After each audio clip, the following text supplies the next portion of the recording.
What is up, guys, and welcome back to the Sweat It Out podcast. Today we have a special guest all the way from California.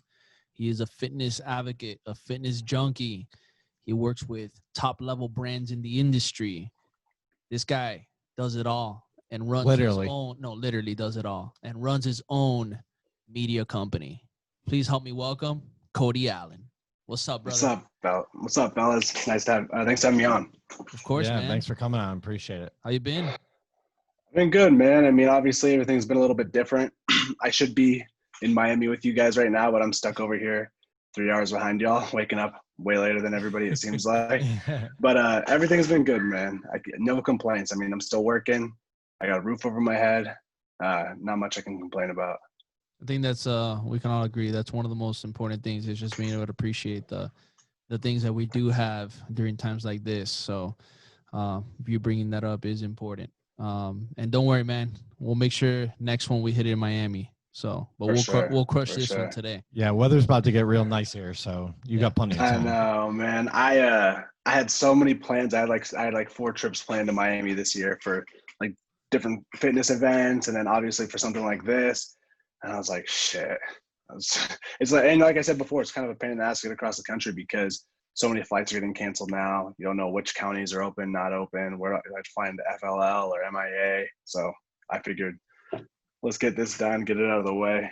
Yeah, I'm glad you guys brought me on. Yeah, I was telling him, I haven't traveled out of Miami since like the end of January, and usually I'm gone at least like every other month or every third month, so I've been going circles. I'm like, if I don't get out of here, I'm gonna go nuts. Like, it's too long in this city. Yeah, man. I mean, I have clients like I'm in the digital space, but I have clients all over the country and really all over the world, but mostly all over the country. And it's a lot easier to travel to them, take care of our business, and then go back home and then work on whatever we met about. But now it's like everything is over Zoom or everything is digital. So there's a little bit that's lost in translation, obviously.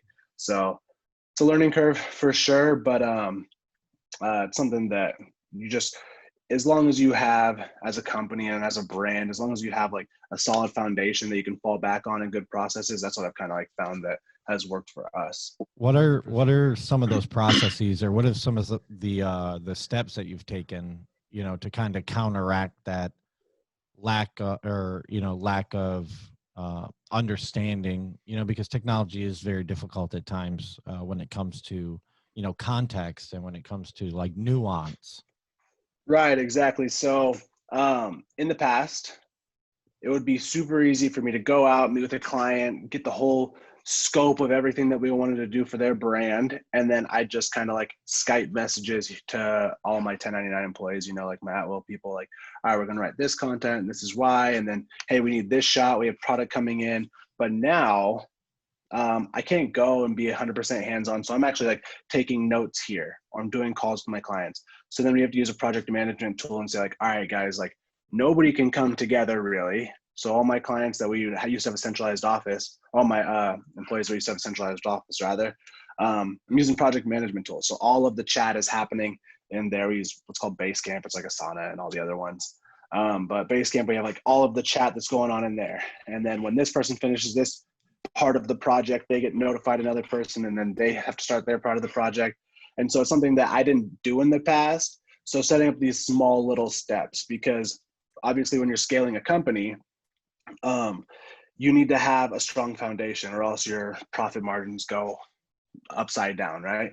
And so same thing when you're building it and you're building your processes. I didn't have all these small little steps that were solidified and like, these are our standard operating procedures, guys. So we'd get 3 or 4 steps into a project and see that step 1 wasn't done correctly. So we got to unravel the whole thing and start it over. So putting together like these small little processes are what has really helped me. And if I could say it, like, I'm glad that this all happened because it helped me solidify what my real core business is as well too. Man, we've been saying the same thing. Oh yeah. Over and over again, over and over. It's like sometimes, not sometimes, but being in this situation, it's made us realize like, heck, we got to do these certain things in order just to grow, prosper, and be able to, just move forward and be able to leverage, because it does put you in an uncomfortable position where now you have to figure out and find solutions to whatever problems you're having and be able to tackle those things head on. Question for you is, knowing what you know now, knowing what you've gone through, knowing these new steps that you've taken to, definitely increase your business and have more awareness on it. What are some of the things that now when things start getting better and let's say, I know people say go back to normal, whatever you want to call it, but Right. when things start shifting again and now we can go and meet our clients again and go do some of the things we're doing before, what are some of the things that you're not going to do anymore that you were doing before? And what are some of the new things that you're going to make sure you continue to implement back into that normal state of being? Well, myself personally, as a company, one of the companies that I have, a big one is office space. Like, it's just became relevant that we didn't need an office space. As I've seen, I've been able to manage the employees or the at-will employees or whatever you will, from here, my home office. I've definitely done a shit ton of DIY projects since I've been at home, but having a safe, or not safe, but a nice workspace has been number one. So one of the things I'm not going to do is I'm not going to get tied into like a long lease. I was fortunate enough, not fortunate, because I definitely paid for a lease for 5 months and I couldn't even go into the office of this year, but I didn't renew it, so that's one of the things. Another thing is just making sure, like I said, utilizing a project management tool. That's something that, like, I'm going to be way more on top of the people that I'm working with. And that goes on the client side as well, too. But more so on the employee side, because I can see exactly what they're doing, when they're doing it. And then they all have like a lot more strict deadlines. But on the client side, a lot of people have a lot more time to get some of the things done. So let's talk about one of the things we do is like building websites. There's particular things that I need from the client that I can't create, like terms and conditions, privacy policy, return policy, things like that. So now with this project management tool, the client can actually log in and see like, oh shit, like I have something that's due for me, right? Versus in the past, we'd meet, everybody gets really excited about the projects that we're working on, and then I'd leave, and then I have to be doing all this follow-up. So now I've created a process where I put the onus back on the client. And then outside of that, it's just spending dollars where you can make money. In the past, there's a lot of distractions, if you will, like, oh, maybe I'll just fly out there and take this business trip. And in reality, it could have just been handled over the phone. So now you see like, all right, is there a true ROI on the money that I'm spending? And then the other thing is just allowing myself some time to like unwind and relax throughout the day. So in the past, like when I was going to the office, I could just be straight work for like 10 hours, 8-10 hours, right? But now I'm literally working at home. I have a home gym underneath me in my garage. So it's like, all right, man, like I'm going to go unplug. I'm going to reset. I'm going to disconnect from my phone, disconnect from work. And then I come back to work way more hungry to continue to be efficient versus like the day just rolling on and I'm stuck far away from my house or my gym, or it doesn't even need to be a gym. I can just like go on a walk or go get some food. So there's a lot of things that I see that are positive out of this whole situation. At the end of the day, with this whole, everything that's gone on, there's one variable that really can't be bought or given to you by the government or whatever, and that's just hard work. People are going to get through this are the people that continue to work hard, face the adversity, and really redefine themselves if they need to. Yeah, it's really a eat or get eaten type of world out there. You're either going to make things happen. Like, we've kind of beaten this dead on the podcast already, but I'll mention it again. In times like this, you really get to see the true character of someone and whether or not they're going to rise to the occasion, or if they're just going to play that that victim role that people love to fall into and say, oh, well, because COVID hit and because, I lost my job, or I don't, and, not taking anything away from anyone who did lose their job, right? It's horrible that this happened and that, you guys who did lose your jobs are going to have to go through that. But like you were saying, right? Utilize that opportunity, make the most out of it, even if it's just like some side hustle that you put on where, you're going to garage sales and selling shit on eBay like Gary Vee does, or, or right. whoever, right? Like, anything is better than nothing, because you never know what potential it could turn into. It could stay a side hustle, and that's fine. And, like Mendo was saying, when you kind of get back to your normal, relatively normal routine, you can, just continue it as a side hustle, or it might expand into something more, something that, transforms your entire life for the better. Like you were saying, it's all about the effort and the intention that you put behind something. Stop waiting around and do something. I tell people all the time, like, is it you're gonna wait until something falls in your lap, and then it will never fall in your lap? Yeah, there's no That's handouts. not how shit happens. There's no or handouts. You're gonna seize the moment. You're gonna seize that moment of, now I got more time. Now I can work on the things I want. Now I can go out and get what I've wanted. Now I can spend more time with the family. Now I can work on my health. Now I can work on my business. Now I can do these things. And, like in your situation, you have this from home, so you're saving yourself time from commute. You're being able to, operate differently and be able to operate smarter, because you can optimize your schedule much better. It's like there's a lot of positives, like you mentioned. And I think a lot of times people just, don't know how to enter that unknown that they don't know or have never known before. And they're just scared to cross over into that, and fall, and I think that that's one of the biggest problems. Yeah. I mean, there's a saying that's always, or whatever, who the fuck said it, but it's paralysis by analysis. And like, especially in like my generation. So like, I just did a podcast last night with this young kid. He's got to be like 19 years old. Oh, wow. Good for him, though. But all he does is interview entrepreneurs. That's what he does. I'll actually refer him over to you guys. And so it's cool to see, like, his whole premise is like, you could either read about and read the books of a bunch of entrepreneurs, or you could talk to them directly, right? So I personally think that like my generation, I told him last night, like, one, doesn't work very hard. Like I'm 29 now. So I've basically been in the workforce since. Yeah, we're on the same age. Yeah. So been basically in the workforce since the economy's been booming every year, right? Since like 08 happened, then 09's happened. And then every year after that, we've been in a bull market. So we haven't really had to face all that adversity. So we hadn't had to, like, people obviously work hard, but we haven't been forced to work hard, right?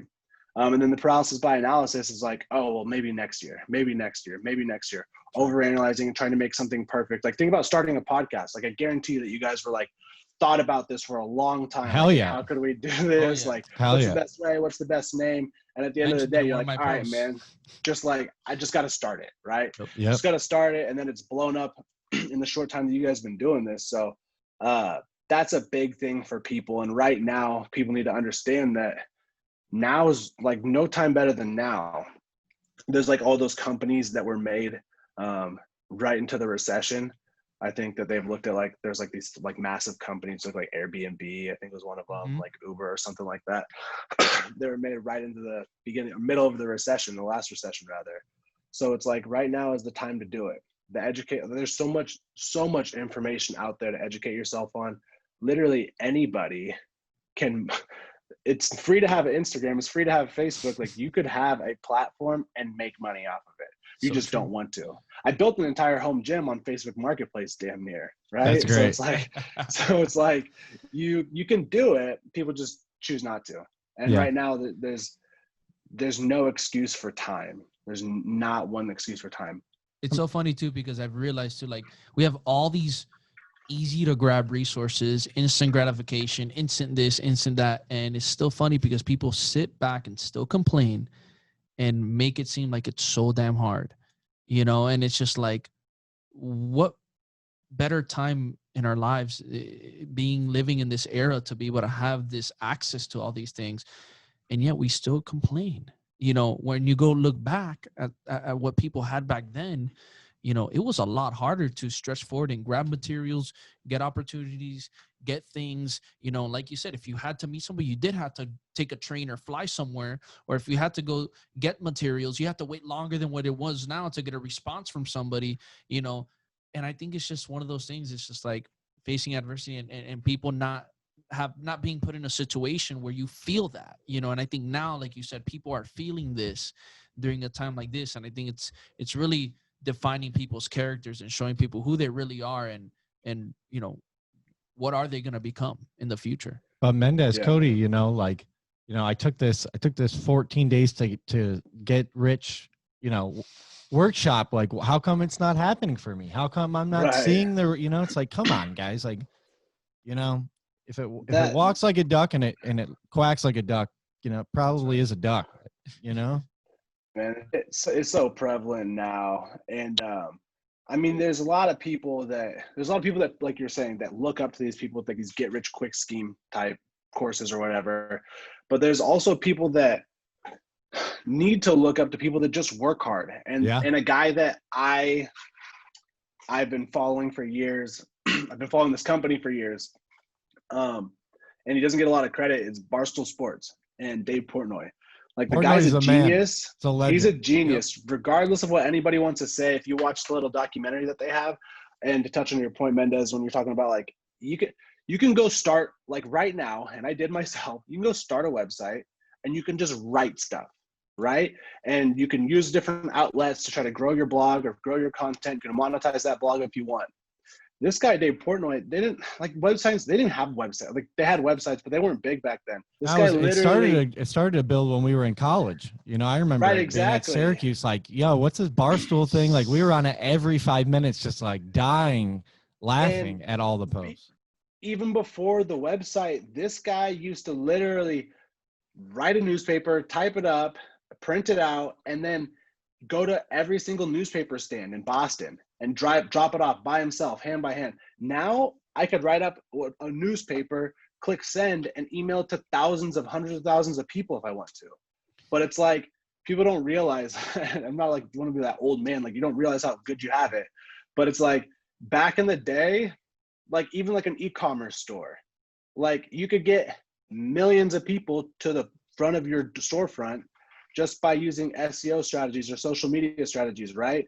Well, if you want to get millions of people or thousands of people in front of your store, you got to go spend $10,000 a month on prime real estate if you want a brick and mortar back in the day. So it's like, people don't realize that, like, anybody could do something with this time to learn a new skill that's maybe a little bit unorthodox and non-traditional, and make some money off of it. And if not even make money, learn something in the future, that if you start a brick and mortar business in the future, like, all right, cool, now I know how to run Facebook ads, or however the hell you want to think of it.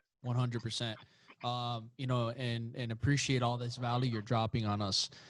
I got to ask you, what was it that got you into what you're doing? What was it that sparked you to want to be able to get into this world of media creation and help build brands and businesses?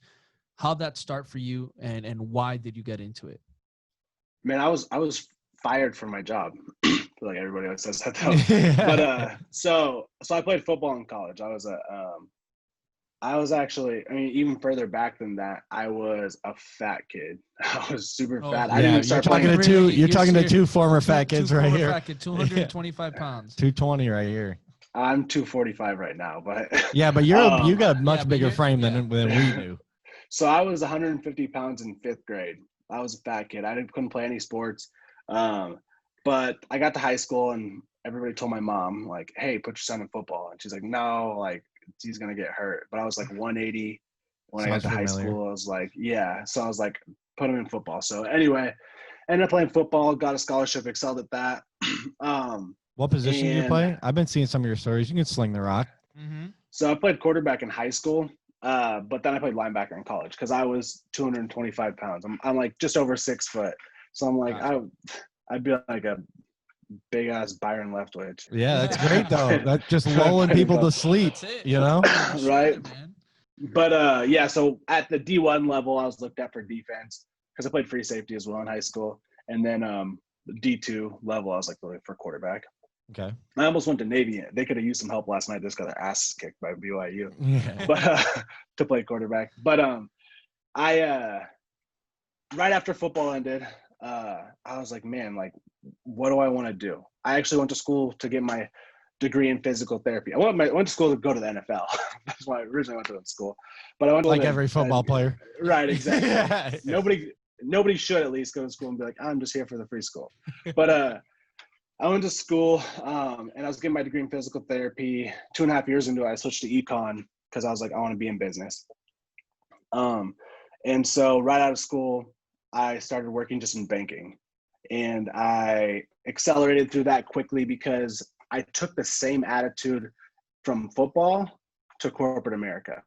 And to the point I made before, I just felt like a lot of people in my industry and a lot of people in my age group weren't working quote unquote hard, or what I considered hard. I was able to excel quickly. I was already getting my investment licenses within like 6 months working at the company. And so I did that for 3.5 years. Sorry, I don't mean to interrupt you, but there's something about playing at, I want to bring up this point because I think you're right on the head. There's something about being part of an athletic team, right? And in particular, football in itself, Right. like for all the knocks that football gets with, the risk of concussions or CTE, the benefits, in my opinion, of playing football outweigh that risk. Right.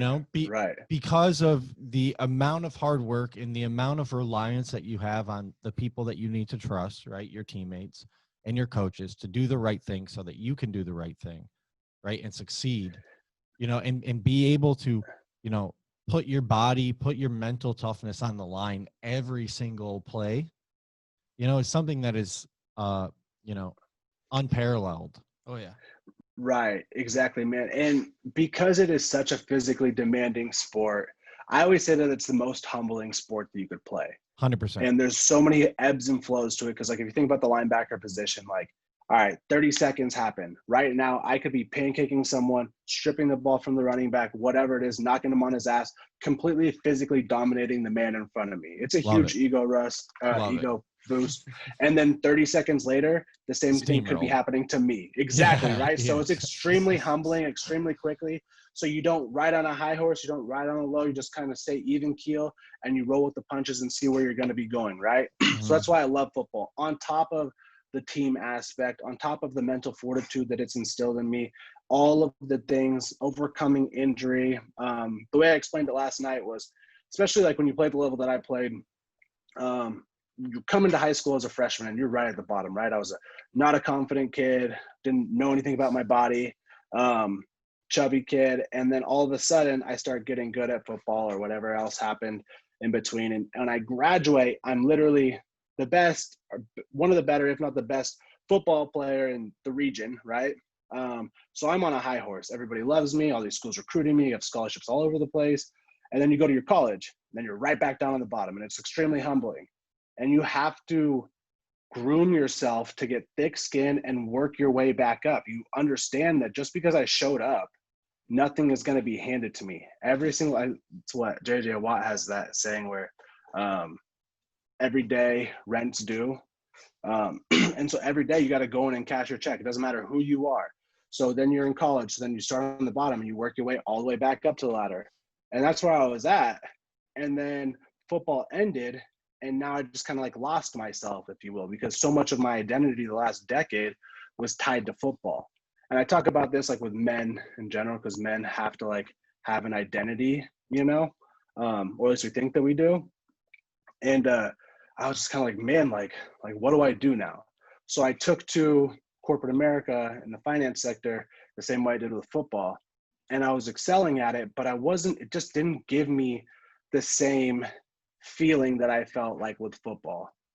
And I took to the regular gym the same way that I took to football. And I was like, all right, man, but I'm like curling dumbbells and benching. That's not the same as like the athletic stuff that I was doing. Not even close. I'm not laying out motherfuckers on the field. Exactly. No, man. So I always felt not empty, but I always felt like there was more that I wanted out of my life. Anyways, I ended up getting recruited to another company, and I was doing really well for them. And there was a logistics issue, and I ended up getting fired. My manager was like, dude, my hands are tied. I was like, 100%, I get it. I don't care. So I talk about it actually in this book that I'm writing. But congrats, by the way. Thanks, man. It's a pain in the ass. I've heard that from a couple of writers. I thought it was gonna be way easier. Yeah. But so this was about 5 years ago, and I was like, man, while I was in finance, I worked with a lot of business owners, because I obviously tend to have wealth in some way or another. And I was like, man, I want to own a small business. I was like, I think that I could do it. Like, I'm just fascinated with a small business.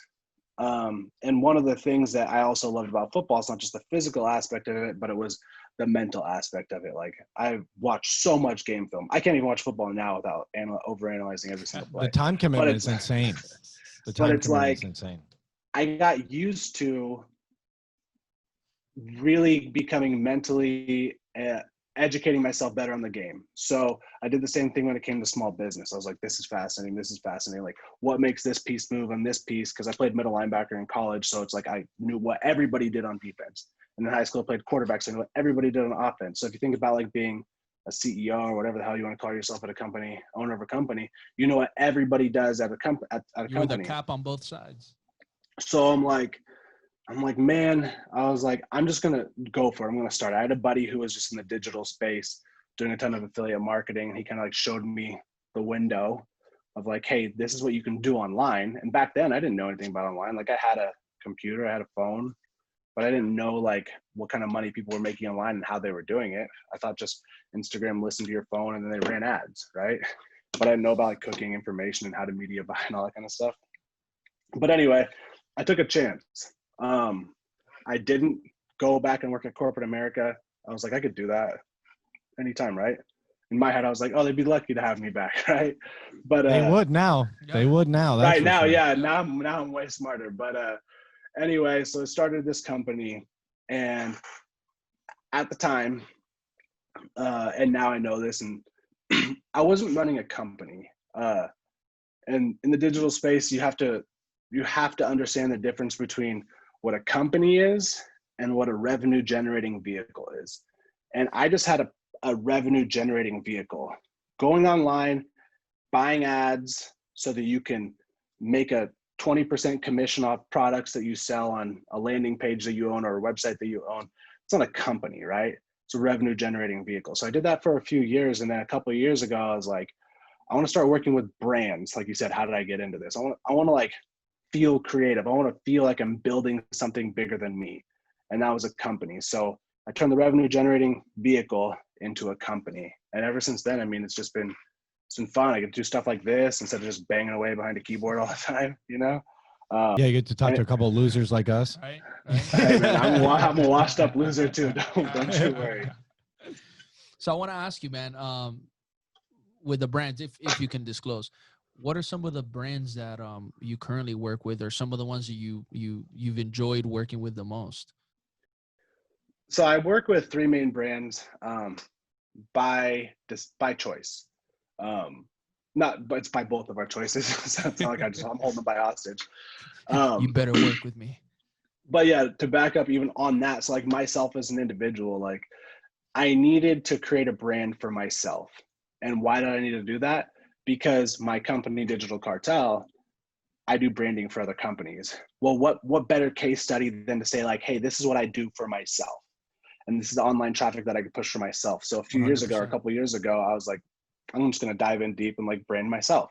The content you create is immaculate, by the way, man. It's incredible. Thanks, man. I got a great team. It's not me. I don't know how to edit shit. I just have my videos. Yeah. But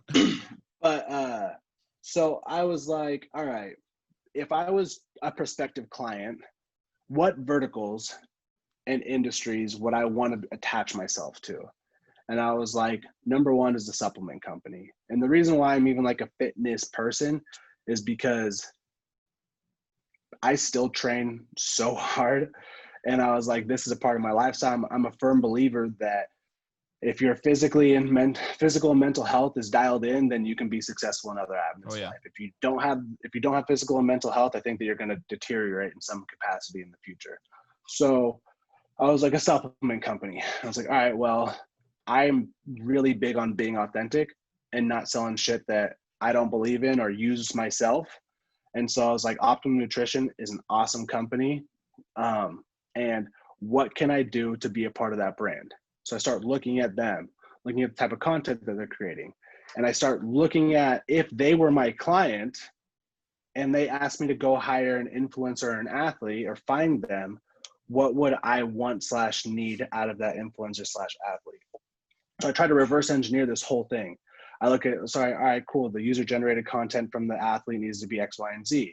and they need to have an understanding of these products, and they need to understand how to push these sales. And so I started to emulate what they were doing on their channels and what I thought would deliver valuable content to the customer, which at the end of the day, that's the most important thing, because Optimum Nutrition wants to sell through to their customers, and they just use their athletes to do so. And then I started talking to like their head of athletics on the inside after I like applied to be an athlete. And he was like, hey, you kind of suck here, you're kind of good there, you kind of suck there. And so I just consistently improved myself. And that fell the same thing with PureKana. PureKana is a CBD company. So when I looked at it, I was like, I need a supplement company, CBD company, because I know about CBD, and a men's fitness apparel company. And so PureKana, I was like, all right, I have a wealth of knowledge on CBD just because I study it and geek out on it. And how does that tie into my brand overall? Well, I already said that I wanted to train really fucking hard. So I needed the supplements to make sure that I was in shape and I was hitting all my macro and micronutrients. Well, if you train really hard, you need to have the ability to recover. CBD aids in recovery. So I was like, this falls in line with Cody Allen's brand. So I reached out to them and I was like, hey, this is what I have to offer, and this is what I'm doing. This is already further along in the process. It's like the last brand that I started working with.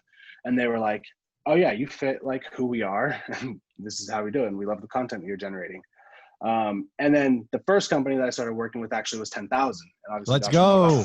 10,000.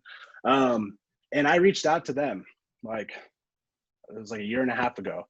I was like, hey, I got some of your guys' shorts. They're fucking awesome.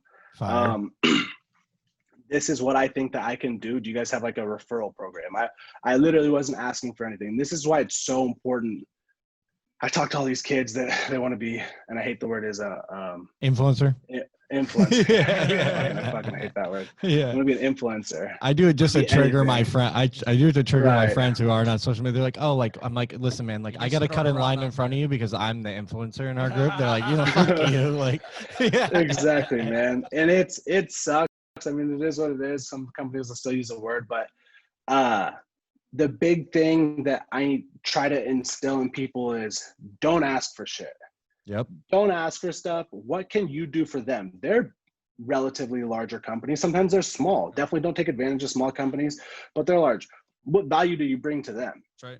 And so what I did with 10,000, I was just like, hey, do you guys have a program? And they sent me a little bullshit link like, yeah, go ahead, sign up. And then I was like, all right, cool. And I sent them an email and I was like, this is what I can do.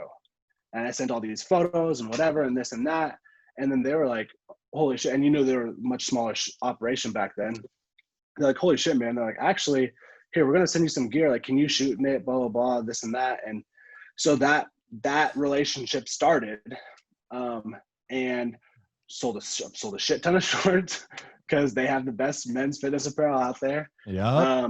And then outside of that, the sweat crawls. And the sweat crawls have been an event that they've been putting on prior to me.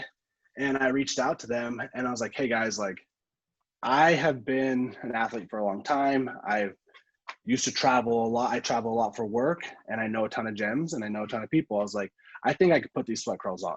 And that was me again. I'm not asking them like, hey, have me do this or hey, pay me to do this. I was like, hey, let me try to do this and let's see how successful it is. And so we were knocking it out of the park with these sweat crawls in all these different states. And then COVID happened. We were actually supposed to be in Miami in July. That's why I think I reached out to both you guys. I was like, hey, like, yeah.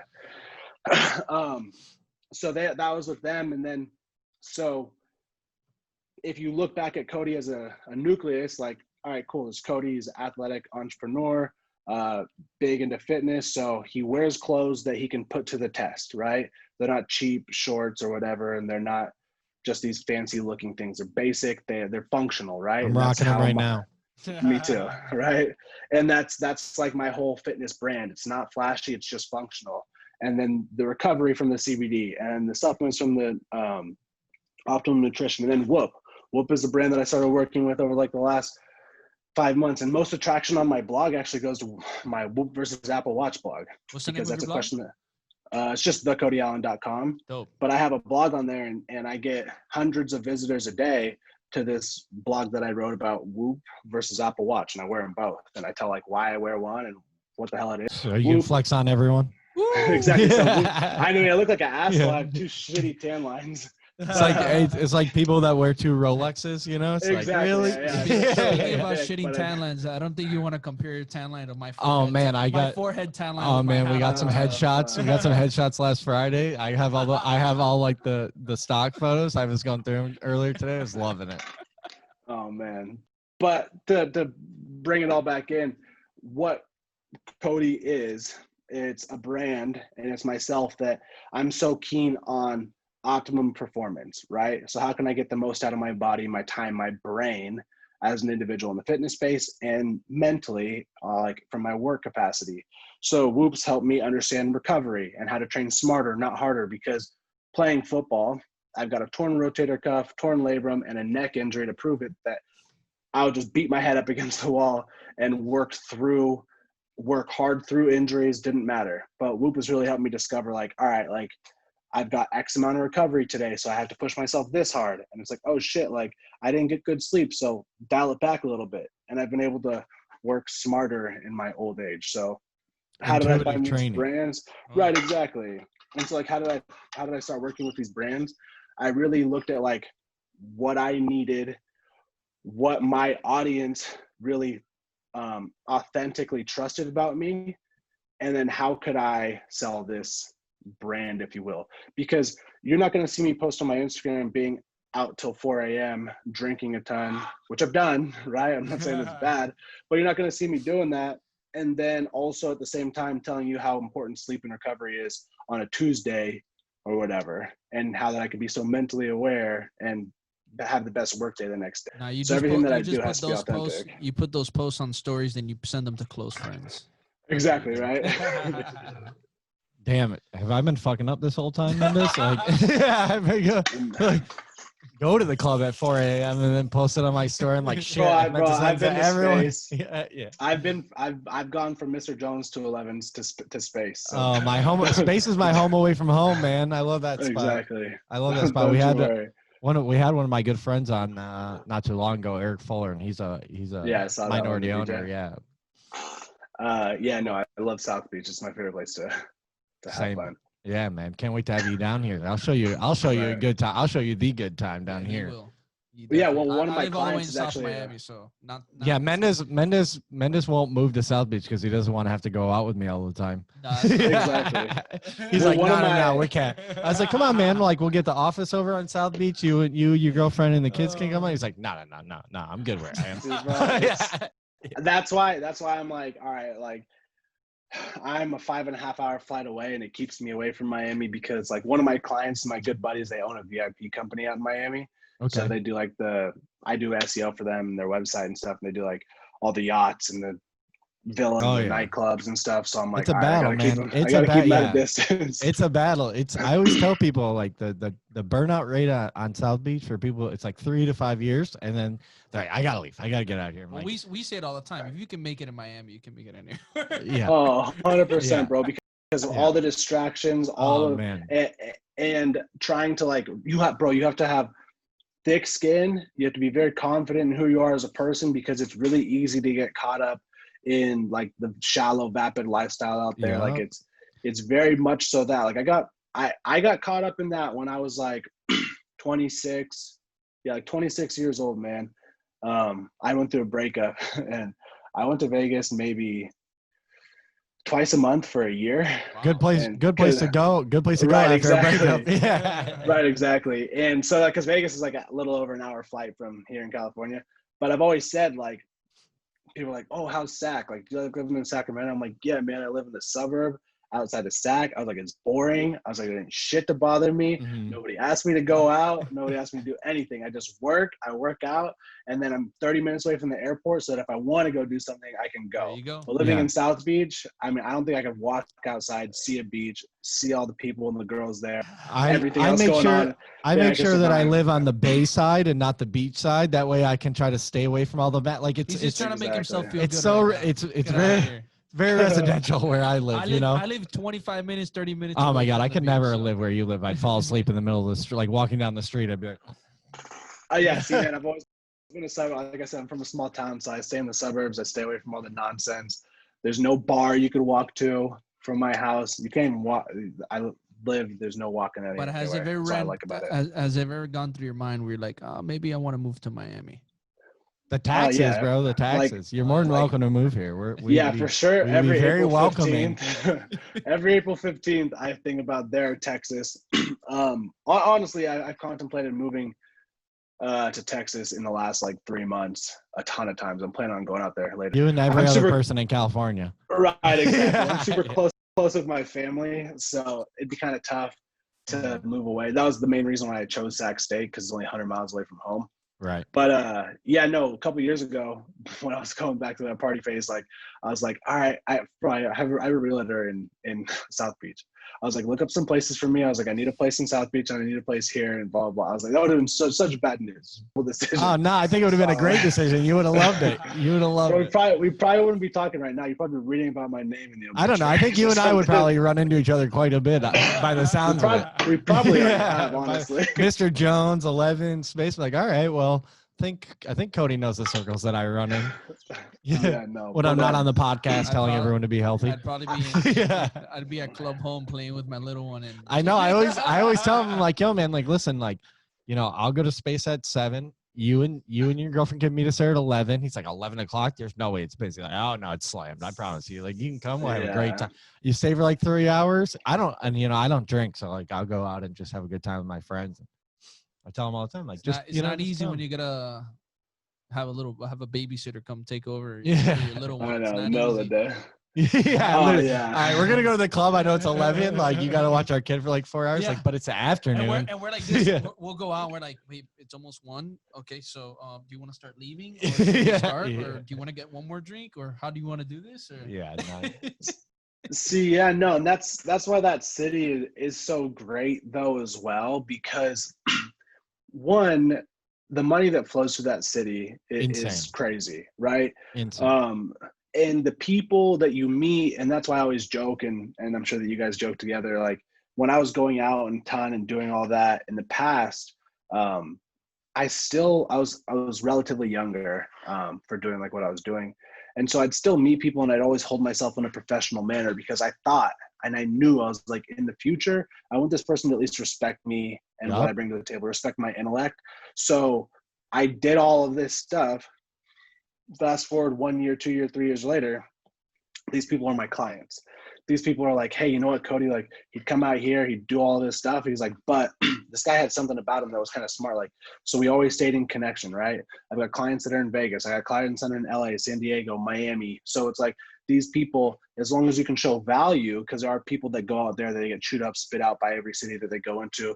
You can show value, you're welcomed back, not just like, hey man, I'm going to be going out and doing this, but it's like, hey man, like, you want to get on a call? Like, I kind of want your advice on some stuff. So I think that right now, and it's a little bit different because so much of the industry in South Beach thrives off of restaurant and exactly. It's like the restaurant and nightlife industry, hospitality. Yeah, that's the right word. So it's like, I think that when it comes back, like, you could literally walk down Lincoln and there are 15 businesses that need your guys' help. There's 45 people that need to come on and sweat it out and just talk about their business and who they are and how they got there. And there's like a ton of interesting people, because Miami has a lot of transplants. Everybody that's not Latin, at least, a lot of transplants, I mean, and even then, technically they're transplants, Right. So it's like, there's people that just come from a ton of different walks of life. Like, I've met people that are just like from all over the place, and you'll never know. Just some dude on the side of the street. He's like, I was a stockbroker on Wall Street for forever, and I just farmed down here. And to your point, and I always tell, young trainers, young entrepreneurs, people who are just moving to Miami, it's about patience. It's about networking. It's not about going out and taking from everyone, and because like you said, everyone working in hospitality, they're fine giving you a handout, but they're going to expect a lot back in return. And if you can't deliver, you're done. Right. Exactly. So even what you were talking about with 10,000, like, I try to approach that with everyone that I meet in Miami. Like, okay, perfect. I introduce myself. I want to hop on a call with you. I want to meet you for lunch or coffee or whatever. What can I do for you? How can I make your life easier? Who can I introduce you to so that you can move forward with the projects that you have working on, and do that for like a year, 2 years, sit back. And then when I really need something, then I can come to you with confidence, knowing that not only are you going to deliver, but you're going to deliver 110%. And that's the thing. Like a lot of a lot of young people, like you were saying before, like they want to rush into this and start taking from these companies, these brands, especially on social media or in person. It's just like, well, can I get this? Can I get that? And it's just like, dude, what have you given to them first? You're the one reaching out to them. You're the one, or anyone. You're the one connecting with them. The ball's on their court. Exactly. Ball's on their court. So how are you going to show up on their court so that way they keep you on their court playing, with them? And I think it's super important, especially in today's day and age that, people need to just, have that patience, of understanding, like, these things take time. You need to prove yourself, the same way you had to prove yourself on the football field in order to get a starting position. Exactly. Like you had to go through the bullshit. You have to go through the nitty gritty. You have to show up every day, work hard, game plan. And it's the same shit when you go out and connect with others and you want to be able to, one day see a return from it. Well, you got to give them a return first, Right. Yeah. working with you. And even to bring this all full circle, like back to football, I was from a small school. I was one of like 2 players to get a scholarship in like the last decade at the time, or like 8 years or whatever it was. You went to Sacramento State, you said? Yeah, I went to Sac State, but I was from like a small high school. And so what's small? What's small in California?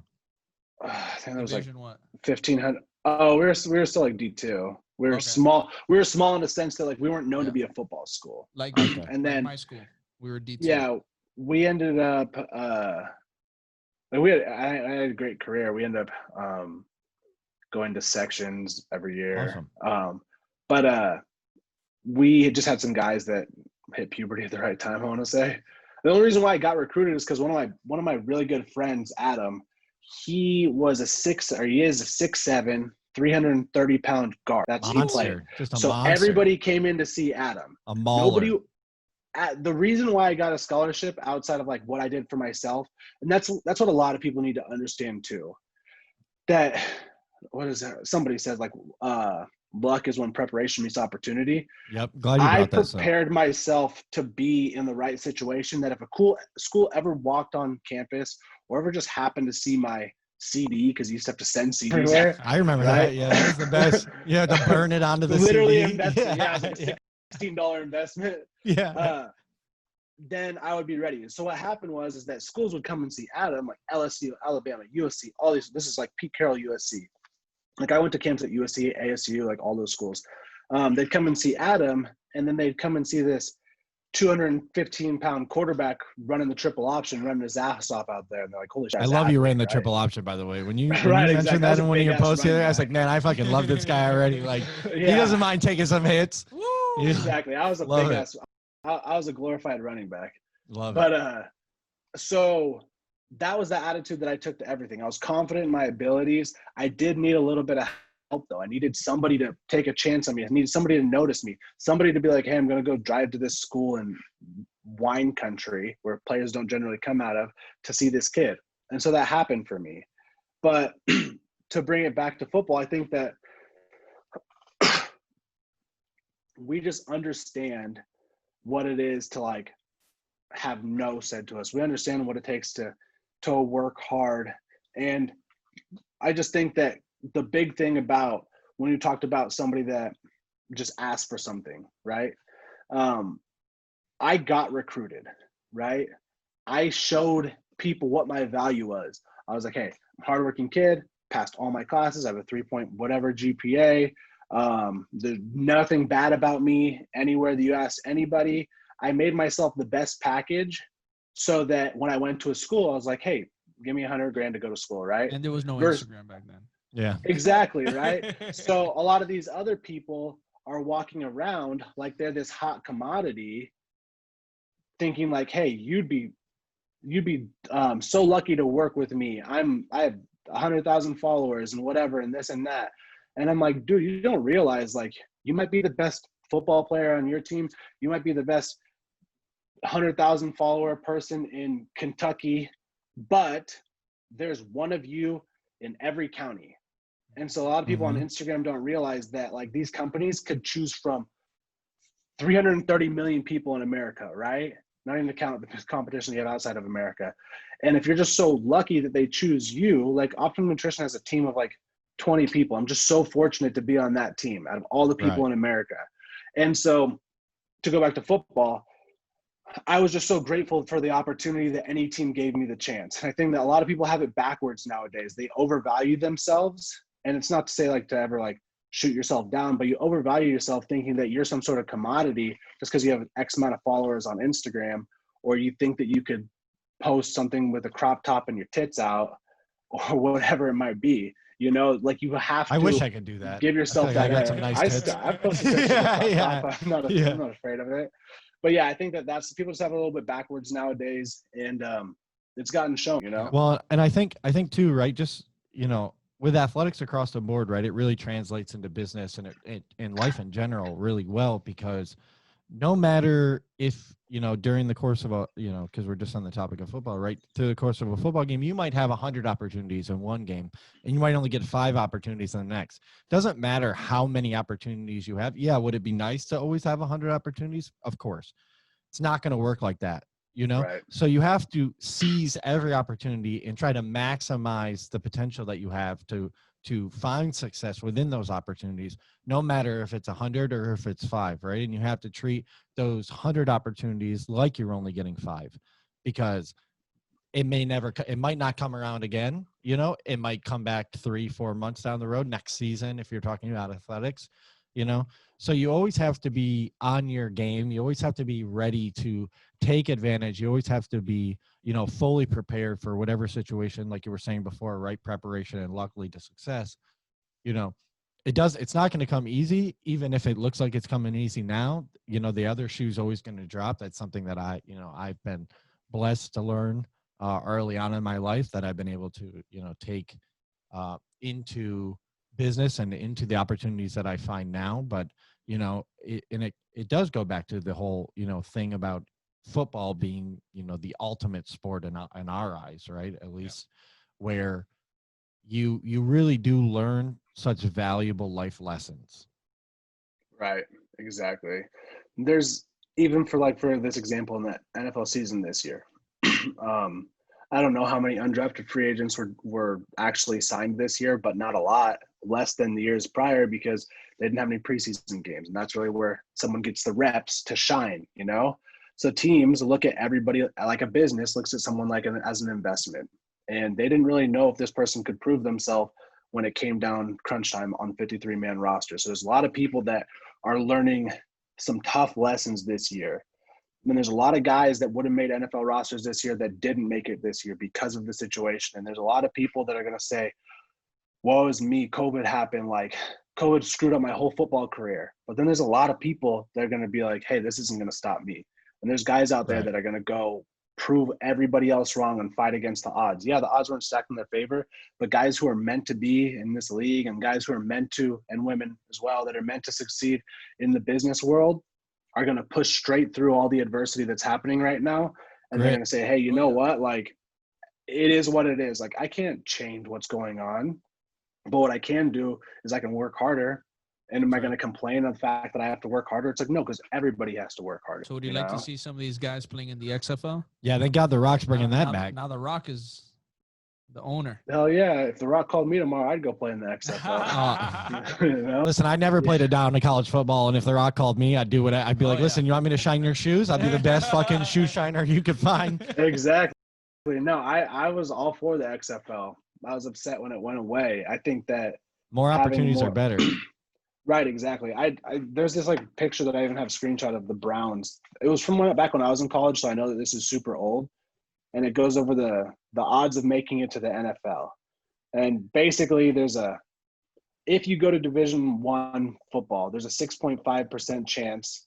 There's a 6.5% chance that you're going to play Division I, II, or III football out of all the people. So if you can beat the odds and make it to the NCAA, of that 6.5%, the people that make it, there's only 1.5% that are going to play in the NFL. Wow. So it's like the odds are so slim with the way that everything's set up right now. So it's like I'm Well, for the then- XFL because And then the average career in the Gives NFL more is like opportunity. 3 years. You know, Yeah. it's not very Exactly, long. yeah. It's So- not like so there's not many of Peyton that- Mannings out there. You play 5-6 years, you're like, oh wow, he played 5-6 years. Old Obviously, depending man. on your position, but yeah, it's crazy. Exactly. We're out here saying like Adrian Peterson, for example, like, oh God, he's ancient. The guy's He's like, a It's like 35 years 33. old. Yeah. The guy's got so much of his life ahead of him, you know? Yeah. But yeah, no, man. Crazy. So it's like, I'm obviously for the XFL. I mean, like I said, if they call tomorrow, maybe I'll just continue to train for it. But Hey, Woo! yeah, for sure, man. you guys ever know, have an agent I hope, on here? I hope we Give can him my push. number. I hope Yeah, we- no, definitely. Maybe, I hope we can promote that. We'll start tagging you. Yo, get Cody on the XFL. Cody. yeah, tag just XFL. blast Boom. the Rock's That's it. comments and DMs. I doubt he reads them, but you never know. Right, exactly. No, but there's you gotta look at a guy like him that you guys living in Miami, he's massive in the culture out there and what he does for everybody out there. But I think this is a really good situation. Yeah. You know? Mm-hmm. I mean, hey, man, I think, we're almost at an hour. I think that's a great way to wrap it up. I think everyone can learn a ton of valuable lessons from, everything that you said today, from, working hard and dealing with delayed gratification. We talk about it 1,000 times. I think everyone that, at least has any grasp of how hard it is to make it in the entrepreneurship world or any business would agree with us. And I just want to say thank you, for coming on Really here appreciate and you. sharing your Thank you, experience. I guys. know we've kind of gone back and forth with times and you were supposed, like you said, you were supposed to come here. Whenever you're able to come to Miami, please, let us know. Oh yeah, for sure. Let us know. We'll have you on. I'll make sure you never want to come back to Miami again. Sounds like a And plan. we'll go to the Yeah. beach park and we'll throw some football. Yeah, we'll sling the rock. Exactly. See, well, maybe Yeah. we'll do football before we go out. Before Mendez closes out with a couple Always rapid got my fire burner questions. rounds. Yeah. Where can people find you? I know you mentioned your blog. Why don't you mention that one more time, and then all your Anything social else? channels, everything else. Yeah, so I keep all my stuff the same. It's just all of the Cody Allen on Instagram, Facebook. I think Twitter is like the Cody Allen 42, but I don't tweet anything. But yeah, so my website, thecodyallen.com. Awesome. Any new projects? Yeah, I'm working on something right now with my partners. It's this edible gummy. This cannabis. I think actually it's legal in Florida too. Nice. But, Even if it's not, send me some. Yeah. We're working on we're making a new gummies brand. I don't know. I've never Nice. I've never even been into cannabis. Listen, I love edibles. football. So if you need some real honest, We need feedback, taste There you testers. go. Yeah. you send it to me. I'll eat 500 milligrams. I'll tell you in 30 minutes. Yeah, they're called QBs. I'll let you guys know when they're. Awesome. Go. Definitely. I'm excited. Yeah. All right, burn around. All right, I'm gonna just light you up with some. No pun questions. intended with the marijuana stuff either, but All right, first question. Did you ever play against in high school or in college against a former NFL player today that's playing in the NFL? And who was that? I played against Stanford, Richard Sherman, Andrew Luck. There were a couple other guys on that team that play in the NFL today. nice. So Some pretty big names. you played against one of my my old bosses. He used to be the DC for Harbaugh, actually. Oh, really? Yeah. And then Brandon Cooks. A couple of my buddies still play in the NFL right now. Todd Davis plays for the Broncos, and Did he hit DeAndre Carter anyone? plays for the Texans. Did he hit any of them? Yeah, I got juked out by Andrew Luck too, actually. How is he? So I mean, he's a hell of a player. They only ended up beating us by 17, but that's because he came out of half. I mean, that's good, man. Sack save versus Stanford. Like, Only yeah, lose by Doug 17. Baldwin. Doug Baldwin was on that team too. I think he had like 2 touchdowns. I think he had like a 90-yard touchdown against us. Honestly, pretty. Listen, I worked for Syracuse football, and we played USC a couple of times. One time in MetLife when I worked for them, and it was close at halftime. It was like 24-21. Second half, Marquise Lee scored 4 touchdowns, and we got fucking smashed by 30 points. Exactly, man. It's tough to hang with those guys long term because Oh, some man. breaks. I mean, you just see like how gifted some of these guys really are. It's like unbelievable. Yeah, exactly. Question number 2. Growing up, who was the one player you looked up to the most and, kind of I guess, referred your game to? I hope you say McNabb. I actually didn't even start watching football until I got to high school. So I liked the Chargers. I was always a baseball guy. I'm actually probably better at baseball than I am at football. So I was an A-Rod guy in baseball. And then in Another high Miami school, guy. Well, I got A-Rod stories for you for the next podcast. Yeah, we gotta get in high Bosch on. school, I liked Antonio Gates. That's because that was the only team that I knew. I was a freshman in 2006, and that was LT's MVP year. And I just remember I was like, I want to be like Antonio Gates because I'm tall and big or whatever.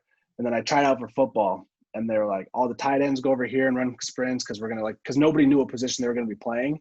And so I lined up with the tight ends, and they were like, no, you get your fat ass over with it. So they made me run sprints with the linemen, and I just roasted everybody. And they're like, all right, you go play running back. So I remember I played running back my freshman. that was the same. It was like me going to high school. I remember I played before high school. I had played 7 years flag football quarterback, and I used to love playing quarterback. And I was fast, but I was a heavy kid. You know, like I was like weighing, I was like in 8th grade, like 170, 180. I've seen those photos. He was like a bowling You've seen ball. those photos. Yeah. But it was another, I could throw the ball, you know, and I used to love it, Right. you know, and I'm like, I keep like, hearing all and I these remember- stories. I've yet to see it. We'll test it out. We'll test it out. And I remember that they were like doing the same shit, and they're like, all right, whoever wants to play quarterback. And I got so pissed because I was like, it was like me and this one guy. There was like 5 guys, 6 guys that tried out, and it was me. I got to the last with the other guy, and they're like, doesn't matter how good you could throw. They're like, we need you as a body. You're a big boy, so you're gonna play big boy position. I'm like, fuck. Yeah, they always just told me like you're man. too slow and not mobile enough. Like go back to fucking being center. But yeah, man, it's rough. Football is very you gotta have the body for it too. Yep. Yeah. Question number 3. I know we talked about brands and working with them and not asking and, you know, always showing up where your value is before even getting anything in return. On the same time, what is your take on and how do you approach at what point knowing your worth and knowing when not to be taken advantage of when brands want to work with you? As soon as you can show analytics. So my big thing is especially working with like companies, they always ask me like, oh, like, is it worth it signing this person? And I'm like, well, the end of the day, this person is a vehicle that you can use to draw in traffic. So does their traffic convert? And on top of it, there's brand like recognition, like do they look good? Can use them for photo shoots? What's their value there? And so I really started to value myself differently when I was like, hey, I know I can generate X amount of dollars in revenue. This is what I've done for previous companies, or this is what I've done for you. Can we negotiate some sort of money or affiliate deal? How do you guys want to do it? At the end of the day, it really comes down to what the value that you can show, and numbers are everything. Pretty face, they're a dime a dozen on Instagram. I can go on the explore page and it's going to show me a bunch of hot girls and football highlights. It's all my explore pages, right? So that's when I feel like I cannot be undervalued, is when I can show my worth. By the way, speaking of looking good, you got to stop getting tattoos, because every time I see you post about you getting more tattoos, it makes me want to get more tattoos, but I can't only get one. I got to get like 4. Yeah, I'm done. This last one was so I say I'm done, and then that 3-month itch comes around. I start looking, like, if you talk about explore pages, mine's hot girls and tattoos. That's it. That's all my explore pages. I'm telling you, this last one was bad. Oh, yeah? This last one was just oh like man, you got that whole back skin. piece. You got that whole back piece. That's rough, Looks man. dope. That was rough. Yeah, man. it looks great. Yeah, my girl's thinking about getting her next one now. I keep trying to make him get one, but he won't. It's funny because he won't fold under the pressure. It's funny because she's like, she's gonna get like 1 or 2. She wants to get our baby's name, and then she also wants to get this cool bird that she has. She has a few on her arms, on both arms, but then she's like, babe, I don't think I ever want to see you with a tattoo. I don't know. I like you looking like this, and I'm just laughing. I'm like, wait, you have all these tattoos. I was like, and not saying that I'm the type of, like, I have to really know what I want to get it. Right, exactly. Yeah. That's me. But I'm like, so you're saying even if I really knew, you would? No, I prefer you not to. I just like the way you look better. And I was like, okay, well, we'll see. My ex-wife was the same. She's like, oh, I don't really. She had a couple of it. She's like, I don't really like having tattoos, but you need to keep getting tattoos. So I was like, all right, whatever. I love it. So you want to pay for it? I'll get them. Right, exactly. So I'm gonna hit you with that last question. What's the biggest piece of advice you can leave off to all our listeners today? However and I take this mantra with me everywhere. It's how you do anything is how you do everything. And so I don't give a shit who's looking. I don't give a shit what you're doing. If I see you and you're picking up garbage because you're just happen to be a janitor at this point in your life, you better be the best fucking janitor I've ever seen. If you're the CEO of a company, if you're the sound engineer, if you're a personal trainer, don't ever, and you guys are in this space, so you guys know sometimes people are just like, oh, I'm just a trainer. You're not ever just anything. You're not ever just a janitor. You're not ever just a graphic designer. Whatever you do it 100%, because the skill of learning how to train someone is something that you learn on the job. The effort that you put into a job or whatever you're doing in life, you can take from job to everything that you do in your life. Be the best fucking husband, be the best dad, be the best son, whatever you want to be. Just be the best version of whatever you can. Don't half-ass anything. And I think that you're going to have success in a lot of things you do in life. Guys, Hell yeah, man. you heard it from Cody himself. Thanks again, man. We appreciate it. Can't wait for you to come down here. Yeah. Till next time, guys. I appreciate y'all. Thanks again.